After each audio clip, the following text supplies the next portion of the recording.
سب سے بڑی فضیلت اور سب سے بڑی خاصیت یہ ہے کہ اس میں حضرت عیسیٰ علیہ السلام کے معجزات اور حضرت مریم علیہ السلام کی کرامات کا تذکرہ ہے، اور بہت ساری چیزیں جس میں اللہ تعالیٰ نے رسول اللہ صلی اللہ علیہ وآلہ وسلم کے بارے میں بھی، چونکہ یہ بائبل میں حضور صلی اللہ علیہ وسلم کا ذکر خیر اس طریقے سے پہلے کیا گیا کہ اس کی کئی جگہ قرآن کریم میں مثالیں دی گئی. تو اس سورہ مبارکہ کا جو تفصیلی اگر اس کو پڑھا جائے تو پھر تو انسان کو بہت ساری چیزیں سمجھ آتی ہیں، لیکن ہم اپنے وقت کے مطابق ہی کچھ نہ کچھ یہ سنا سکتے ہیں کہ حضرت آدم علیہ السلام کی پیدائش ہوئی، نہ ماں ہے نہ باپ. یہ اللہ تبارک و تعالیٰ نے یہ بات ہمیں سمجھائی ہے حضرت آدم علیہ السلام کے قصہ تخلیق میں کہ اللہ رب العالمین اسباب کا محتاج نہیں، محتاج اسباب سارے اللہ کے حکم کے محتاج. یہ بندہ تو یہ سمجھتا ہے نا کہ یہ نہیں ہو سکتا. بہت سارے لوگوں نے اللہ تعالیٰ کے جو احکامات ہیں، جو کام ہیں، جو اللہ رب العالمین نے اس دنیا میں ہمارے سامنے رکھا، ہر کوئی کہتا ہے ایسا ہو نہیں سکتا. یہ وہ کلمہ ہے جس کلمے سے بندہ ایمان سے ہی چلا جاتا ہے. جب کوئی یہ کہے کہ ایسا نہیں ہو سکتا تو اس کا مطلب یہ ہے کہ اللہ تعالیٰ ایسا کر نہیں سکتا، نعوذ باللہ، اور یہی تو سب سے بڑا کفر ہے. بے شک. تو یہ کہنا کبھی بھی ایسا نہ کہ کسی نبی کا معجزہ ہو. معجزہ ہوتا ہی وہ ہے، یہ پہلے تعریف اس کی، معجزہ اس عمل کو کہتے ہیں جو انسان کی عقل میں نہ آئے.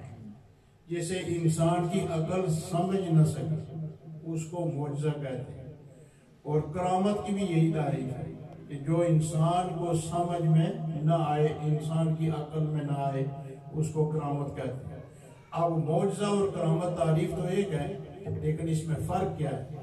معجزہ کس کو کہتے ہیں، کرامت کس کو کہتے ہیں؟ اگر کوئی کام جو ایسا کام ہے جسے عقل تسلیم نہیں کرتی، وہ نبی کی ذات سے صادر ہو تو اسے معجزہ، اور اگر نبی کے کسی نیک امتی سے وہ صادر ہو تو وہ کرامت.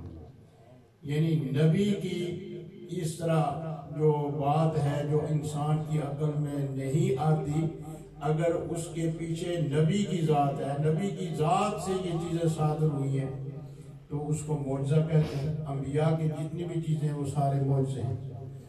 اور کرامت نبی کے سچے غلام جس کو ولی کہتے ہیں، ولی اللہ، ان سے جو بات آگے صادر ہوگی اس کو کرامت کہیں گے. لیکن تعریف دونوں کی ایک ہی ہے، کیونکہ یہ اولیاء اللہ جو ہے اور علماء یہ انبیاء کے ورثاء ہیں، اور نبی وہ یعنی وراثت ان کی ہے، اور اس بندے نے حق اور سچ کے ساتھ اس پر عمل کیا اور اسے کبھی کوئی حکم ضائع نہیں ہونے دیا، تو اللہ تعالیٰ اس کو یہ عنایت فرماتے ہیں، یعنی یہ قابلیت عنایت فرماتے ہیں کہ وہ اس طرح کی چیزیں جو نبی سے بطور معجزہ صادر ہوئی، وہ اس اللہ کے ولی سے یا اس نبی کے امتی سے وہ جب صادر ہوں گی تو اسے کرامت کہا جائے گا. اس میں معجزات بھی ہیں اور کرامات بھی ہیں. تو آدم علیہ السلام کی تخلیق ہوئی نہ ماں نہ باپ. حضرت عیسیٰ علیہ السلام کی تخلیق کا جب وقت آیا تو ماں ہے، باپ کوئی نہیں. اب یہ اللہ تعالیٰ کا یعنی ظاہر معجزہ ہے، اور معجزہ وہی ہوتا ہے جو انسان کی عقل میں سمجھ میں نہ آئے. تو اس قالت الملائکہ، اب یہ اس بات کو قرآن کریم کے الفاظ میں جب ملائکہ نے آ کر کہا یا مریم، اے مریم علیہ السلام، ان اللہ یبشرک بکلمۃ منہ اسمہ المسیح ابن مریم، کہ اللہ تعالیٰ تمہیں ایک بچے کی ایک کلمے کی بشارت دیتے ہیں، نام بھی ساتھ آ گیا، جس کا نام ہوگا مسیح ابن مریم، مسیح عیسیٰ بن مریم۔ یہ نام پہلے ہی تجویز ہوگا۔ اور وجیہاً فی الدنیا والآخرہ، یہ دنیا اور آخرت میں بہت ہی باعزت، باوقار اور بڑی جانی پہچانی شخصیت ہوگی۔ وَمِنَ الْمُقَرَّبِينَ، اور یہ اللہ تعالیٰ کے قریب ترین انبیاء میں سے مقرب۔ وَيُكَلِّمُ النَّاسَ فِي الْمَهْدِ وَكَهْلًا وَمِنَ الصَّالِحِينَ، اور یہ ماں کی گود میں، یعنی کہتے ہیں پنگوڑا، یہ کہلن کا معنی ہے مہد جو ہے وہ پنگوڑے کو کہتے ہیں، یعنی ماں کی گود میں یہ کلام کرے گا، اور نیک لوگوں میں سے، نیک انسانوں میں سے ہو۔ ظاہر نبی تو نیک ہوتے ہی ہیں، لیکن اللہ تبارک و تعالیٰ نے ان کو جب خوشخبری دی تو اس وقت یہ دی، جب مریم علیہ السلام کو یہ خوشخبری ملی تو ظاہر ہے پریشانی تو ہوتی ہے، تو عرض کی یا اللہ کہ لم یمسسنی بشر ولم اک بغیہ، کہ مجھے کسی بشر نے، کسی انسان نے کبھی ہاتھ تک نہیں لگایا، میں نے نکاح نہیں کیا، میرا کوئی خاوند نہیں ہے، اگر یہ بچہ اس طرح آئے گا تو میں لوگوں کے سامنے کس طرح اس کو، یہ مسئلہ تو ایک ہوتا ہے۔ اور اللہ تبارک و تعالیٰ نے عورت کو ولایت کے مرتبے تک رکھا، نبی تک نہیں پہنچایا، کوئی خاتون نبی نہیں ہوئی، نبیہ نہیں ہے، اگر نبی جتنے بھی ہیں وہ مرد ہیں، تو ان کو یہ پریشانی ہوئی۔ اللہ رب العالمین نے فرمایا کہ اس کا بندوبست ہمارے پاس ہے، یہ ہم دیں گے اور ہم ہی اس کا دفاع کریں گے۔ سبحان اللہ، دینے والے بھی ہم ہیں اور آپ کی عزت کا دفاع کرنے والے بھی ہم ہی ہیں۔ تو پھر حضرت عیسیٰ علیہ السلام، یہ لمبا واقعہ ہے، تو میں نے اللہ تعالیٰ کے فضل و کرم سے وہ اجرا بھی دیکھا ہے جس میں یہ سارے معاملات ہوئے مسجد بیت المقدس میں، اور انہوں نے بڑے احترام سے اور اسی طرح انہی چیزوں کے ساتھ اسے رکھا ہوا ہے، سنبھالا ہوا ہے، انہوں نے کوئی چیز ضائع نہیں کی۔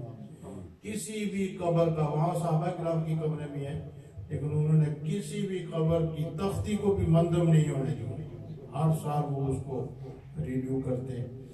تو حضرت مریم علیہ السلام کو اس بات کی جب پریشانی ہوئی تو اللہ تبارک و تعالیٰ نے ان کو تسلی عطا فرمائی۔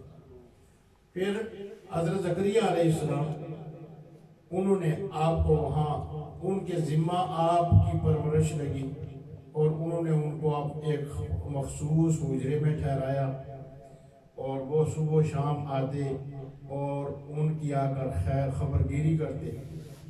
اللہ تعالیٰ تمام کو وہ حجرہ دکھائے۔ تو وہاں کئی معجزات کا، کئی کرامات کا ظہور ہوا اس کمرے، کہ وہ صبح جب جاتے تو جو چیزیں وہ ان کے لیے لاتے وہ برتن واپس لے جاتے، جب واپس آتے تو قسم قسم کے پھل اور بے ہوش میں وہاں پڑے ہوتے۔ تو زکریا علیہ السلام دیکھ کر وہ بڑے حیران ہوتے، تو انہوں نے پوچھا انا لک ھذا، کہ یہ چیزیں بے موسم پھل یہ کہاں سے آتے ہیں؟ ادھر تو کوئی بندہ ہی نہیں آتا، کسی کو پتہ ہی نہیں ہے کہ آپ کو ہم نے یہاں ٹھہرایا ہوا ہے۔ تو انا لک ھذا قالت هو من عند اللہ، انہوں نے کہا یہ سب کچھ اللہ کی طرف سے آ رہا ہے، مجھے نہیں پتا کہ کہاں سے آ رہا ہے اور کہاں سے نہیں، یہ لیکن اللہ کی طرف سے آ رہا ہے۔ اور پھر جب حضرت عیسیٰ علیہ السلام کی ولادت مبارک ہوئی تو ان کو ظاہر ہے بڑی پریشانی تھی۔ پھر لوگوں نے پوچھا کہ جو ان کے خدشات تھے اس کے مطابق ایسا ہوا بھی، لوگوں نے کہا کہ یہ بچہ کہاں سے آئے، اور وہ ان کی عزت اچھالنے کے درپیا ہو گئی۔ ظاہر ہے یہ تو شروع سے آ رہا ہے، انبیاء کی مخالفت یا صلحاء کی مخالفت۔ تو آپ کو حکم ہوا کہ آپ نے خاموش رہنا ہے، آپ نے خاموش رہنا ہے، روزہ رکھنا ہے۔ تو پھر حضرت عیسیٰ علیہ السلام کو اللہ تعالیٰ نے قوت گویائی، چند دنوں کے تھے فرمائی تو آپ نے پھر اعلان کیا کہ میں انی عبداللہ، میں اللہ کا بندہ ہوں، آتانی الکتاب، اس نے مجھے کتاب دے کر بھیجا ہے، یہی تو ہے، اس نے مجھے کتاب دے کر بھیجا ہے، وجعلنی نبیّا، اور مجھ کو نبی بنا کر بھیجا ہے۔ جب یہ کلام انہوں نے کیا تو وہ سارے حیران پریشان رہے کہ یہ بچہ ابھی چند گھنٹوں کا ہے اور یہ اتنا کلام واقعی۔ اب جنہوں نے جو ہے کہا نا کہ یہ نہیں ہو سکتا، وہ تو گئے ایمان سے، اور جنہوں نے کہا کہ اللہ سب کچھ کر سکتا ہے وہ بھی بلی بن گئی۔ اس زمانے میں بہت سارے لوگ اس بات پر اللہ تعالیٰ کو بڑے پسند آئے جنہوں نے کہا کہ ہمارا رب جو ہے وہ جو چاہے وہ کر سکتا ہے۔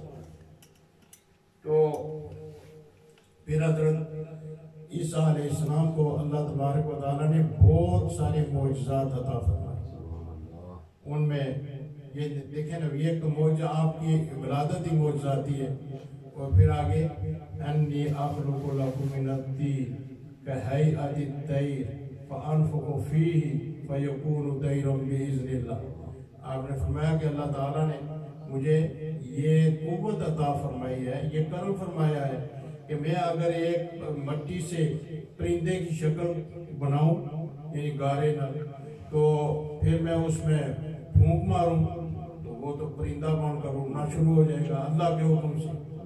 وَأُبْرِئُ الْأَكْمَحَ، اگر کوئی اندھا آدمی آئے تو میں اس کی آنکھ پر ہاتھ رکھوں تو وہ بینا ہو جائے گا۔ اور وَالْأَبْرَصَ، اسی طرح اگر کوئی کوڑ والا آئے تو اس کو میں اس طرح مس کروں گا تو اس کا کوڑ کی بیماری ختم ہو جائے گی۔ وَأُحْيِي الْمَوْتَى بِإِذْنِ اللَّهِ، اگر کسی مردے سے میں کہوں کہ اللہ کے حکم سے اٹھو تو وہ زندہ ہو جائے گا۔ اب یہ سارے جو معجزات ہیں، دیکھیں یہ کتنے، آج بھی لوگ اس کو نہیں مانتے، کتنے لوگ ہیں جو نہیں مانتے۔ یعنی یہ معجزہ جو حضور صلی اللہ علیہ وسلم کا سب سے بڑا معجزہ معراج ہے، کتنے مسلمان مفسرین نے نہیں مانی، انہوں نے کہا کہ نہیں، خواب کی بات ہے، یہ خواب کی بات ہے۔ اللہ رب العالمین فرماتے ہیں یہ خواب کی بات نہیں، یہ حقیقت کی بات ہے۔ خواب میں وہ 1.25 لاکھ انبیاء جو پیچھے کھڑے نہیں ہوئے تھے، بلکہ وہ حقیقت میں ظاہری جسم اور روح کے ساتھ کھڑے ہوئے تھے۔ اب جب عقیدے میں اتنا بڑا فرق آ جائے تو ظاہر ہے اس کو پھر ختم کرنے کے لیے اللہ تعالیٰ ہی ہے، لیکن ایسی بات ہو نہیں سکتی۔ اذ قال اللہ، پھر عیسیٰ علیہ السلام نے یہ بھی معجزاتی طور پر یہ اعلان